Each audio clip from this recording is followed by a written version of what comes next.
આજની વાર્તા, જેણે ફાંસીનો ગાળિયો પોતાના ગળામાં પોતે જ લઈ લીધો. મિત્રો, ફાંસીની વાત છે અને એ ગાળિયો પોતે જ લઈ લીધો. એનો અર્થ એ થયો કે આ કોઈ આઝાદી માટે લડતા કોઈ વ્યક્તિ માટેની વાત હશે, જેણે આઝાદી માટે પોતાનું જીવનને હોમી દીધું. એવા અનેક માણસોમાં મારે એક તાત્યા ટોપે વિશેની વાત કરવી છે. બહુ બહાદુર અંગ્રેજ સરકારની સામે 1857ની અંદર તાત્યા ટોપે ખૂબ વિરોધ કર્યો. આઝાદી અમારે જોઈ છે, આઝાદી વગર અમે રહી શકશું જ નહીં, અને આઝાદી અમારો મૂત્રાલેખ છે, અમારે આઝાદી જોઈ છે. આ તાત્યા ટોપેના એક પ્રસંગના અનુસંધાનમાં મારે વાર્તા કહેવી છે. તાત્યા ટોપે જ્યારે આ લડતમાં ભાગ લઈ રહ્યા હતા ત્યારે બહુ બાહોશ હતા, અને એ બાહોશીના અનુસંધાનમાં કોઈ એક વખતે આપણા ભારતના જ કોઈ એવા રાજવી કે જે ખરેખર અંગ્રેજ સરકારની સાથે ભળી ગયા અને તાત્યા ટોપેને એણે પકડાવી દીધા. તાત્યા ટોપે તો બહુ બાહોશ હતા, પણ પેલા માણસે અંગ્રેજ સરકારની સાથે પડી ગયા અને એને પોતાને પકડાવી દીધા, અને થોડાક જ વખતમાં કોર્ટમાં કેસ ચાલ્યો અને એ કેસની અંદર એને ફાંસીની સજા કરવામાં આવી.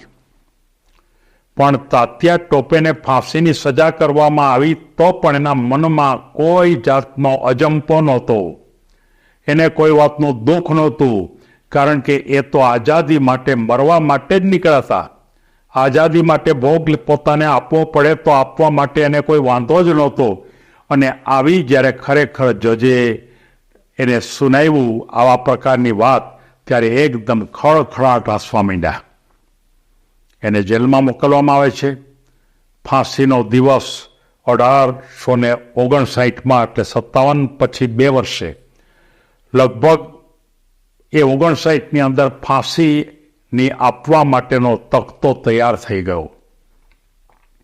અને એ જ્યારે તખ્તો તૈયાર થયો ત્યારે એને ફાંસી આપવા માટે જ્યારે ખરેખર આખું બધું તૈયાર થઈ ગયું, ત્યારે એના ઉપર એને કાળી ટોપી જે ઓઢાડવાની વાત હોય એ આપવાની વાત હતી. ત્યારે એમને સૌથી પહેલો પ્રશ્ન બધાને પૂછ્યો તાત્યા ટોપેને કે તમારી છેલ્લી ઈચ્છા કંઈ ખરી? ત્યારે તાત્યા ટોપે કહે છે કે તમે મારી છેલ્લી ઈચ્છા ન પૂરી કરી શકો.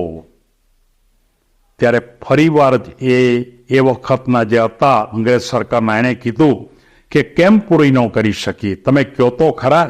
તો કે એણે કીધું કે હું તમને કહું છું ને એ તમે ન કરી શકો. તો કે કોણ કરી શકે? તો કે મારા ભારતના બધા મારા યુવાનો છે ને એ કરશે. તો કે તમારી શું છેલ્લી ઈચ્છા છે? તો કે મારી છેલ્લી ઈચ્છા એ છે કે ભારત આઝાદ થાય. કરી શકશો તમે? એ કે નહીં કરી શકો, પણ મારા જે યુવાનો મિત્રો છે એ એક ને એક દિવસ મારી છેલ્લી ઈચ્છા એ લોકો પૂરી કરશે. ત્યારે બધાએ જે હતા એને એમ થયું કે આ તો આપણે પૂરી કરી શકીએ જ નહીં, કારણ કે આના વિરોધમાં તેને ફાંસી આપવામાં આવે છે. એટલે કે તરત જ એને ફાંસીનો ઓર્ડર આપવા કહેવામાં આવે છે. ત્યારે એને કાળી ટોપી ઓઢાડવામાં આવે છે.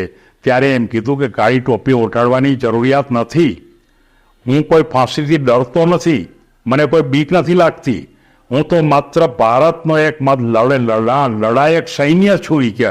અને મારા મનમાં તો એક જ વાત છે કે મારો પોતાના આ પ્રકારે મને જ્યારે ફાંસી આપશો ત્યારે હજારો યુવાનો મારા માટેનું કામ કરતા થઈ જશે. આવી આક્રમક વાત એ ફાંસીના જે માચડે ચડવાના હતા ત્યારે તાત્યા ટોપે કીધેલી. એમણે એમ કીધું કે લાવો આ ગાળીઓ મારા ગળામાં હું જ નાખી દઉં ઈ કે, અને કાળી ટોપી ઓઢાડવાની મને જરૂરિયાત નથી. તમે મને ફાંસી આપી દો, અને ફાંસી આપશો તો પણ મારા મોઢામાંથી એક શબ્દ પણ નહીં નીકળે, અને મારા મોઢામાંથી પણ ભારત જિંદાબાદ જેવી જ વાત બહાર નીકળશે, અને મારા મોઢા ઉપર કોઈ જાતનો વેદનાનો એક પણ નિશાન તમને જોવા નહીં મળે કે. અને સાચી ભૂમિકાની અંદર એમને કાળી ટોપી ન ઓઢાડી એમને ફાંસી આપી દીધી. અને છતાં એકદમ જેને આપણે એમ કહી શકાય કે એકદમ રાત્રે સૂઈ ગયા હોય એવી એકદમ મોઢા ઉપરની રેખાઓ તાત્યા ટોપે મેં જોઈ. અને બધા જ અંગ્રેજો જે હતા એ બધાના મનમાં એમ થયું કે કેવો બળવીર માણસ, કેવો ઉત્તમ માણસ. અને જો આવા ઉત્તમ યુવાનો ભારતમાં જો હોય તો ખરેખર આપણે આ દેશ છોડવો જ પડશે, એમ એ વખતે અંગ્રેજ સરકારના કેટલાક વ્યક્તિઓએ કીધું. અને વાસ્તવમાં આપણને ખબર છે કે તાત્યા ટોપે એ મહાન, જેણે પોતે દેશ માટે ખૂબ કામ કર્યું અને આખરે પોતે ફાંસી ઉપર ચડી ગયા. અને એ પણ હસતે હસતે, અને જ્યારે ફાંસીના માચરા ઉપર ચડાવે ત્યારે ભારત માતા કી જય, ભારત માતા કી જય બોલી અને પોતે ફાંસી ઉપર જ્યારે ચડી જાય ત્યારે મારે આજના જે બાળકો છે, આજના જે યુવાનો છે, એને મારે ખ્યાલ આપવા માટે મેં આ વાત પસંદ કરી છે. આજના બાળકોને ખબર નથી કે આપણે ભારતની જે આઝાદી મળી છે ને એને માટે આપણે બહુ ભોગ આપવો પડ્યો છે. આ તાત્યા ટોપે જેવા અનેક વ્યક્તિઓને ફાંસીના માચડે ચડાવી દીધા, કેટલાકને ખટારાઓને પીલી નાખ્યા, ટ્રકની નીચે પેલી નાખ્યા, કેટલાકને જંગલમાં ફેંકી દીધા. આ બધી બાબતો ત્યારે આપણે ખરેખર આઝાદી મેળવી છે. આ વાર્તા પસંદ કરવાની મારી ભૂમિકા એ છે કે આજના યુવા પેઢી, આજના બાળકો, આજની માતાઓ આ વાત યાદ રાખે અને ભારતને આઝાદ થયું એની આપણે મોટી કિંમત જ્યારે ચૂકવવાની થઈ છે ત્યારે એ આઝાદ ભારતને વધારે સારું રાખવા માટે આપણે ખોટું ન કરીએ, ભ્રષ્ટાચારથી દૂર રહીએ અને શક્ય ત્યાં સુધી સારું જ કરવાનો પ્રયત્ન કરો, બીજાને ઉપયોગી બનવાનો પ્રયત્ન કરો.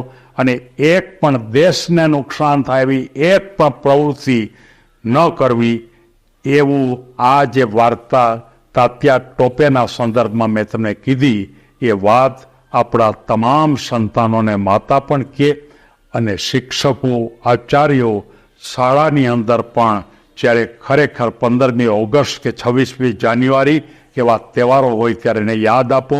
અને આવા અનેક વ્યક્તિઓએ પોતાનો ભોગ આપ્યો છે એને આજે તમારી સમક્ષ સાચા અર્થમાં વધારે શ્રદ્ધાંજલિ આપી અને તાત્યા ટોપેને યાદ કરી મારી વાત પૂરી કરું છું. અને આ વાર્તા તમામ બાળકોને સંભળાવો, જોવડાવો એવી મારી શુભેચ્છા.